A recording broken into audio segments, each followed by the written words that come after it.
摆在地上，成了脚边就会错过的门档。懂得典故的，开口就想带回家。珍贵在这个在日据时代就很贵了。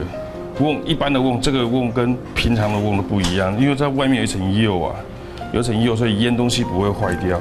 上头还有刻字名号，出自客家庄，被日本人收购，又辗转被买回来。彭俊志不愿割爱。古董古物在这处日式老楼房里处处可见。小时候有记忆的有睡过的床啊，因为它保留得很完整，完全玻璃都没有破掉过。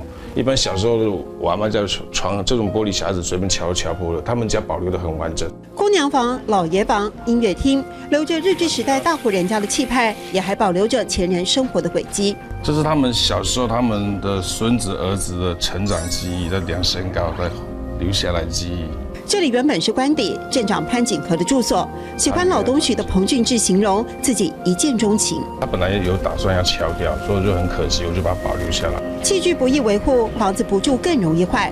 彭俊志跟着老师傅学修补，他比屋主后代更在意原貌保存。这个瓦越来越少了，而且这个瓦随便稍微人家丢个石头就容易破，就会漏水啊。不修的话，那屋梁很快就会坏掉。我看到在整个维修上，你还是花了蛮多的心血，对不对？爱用人工作，还有用心照顾很爱用心照顾，对，要费心管理，还要细心照顾。彭俊志笑说，彭家子孙看到他的用心，因此打消了卖房子的念头。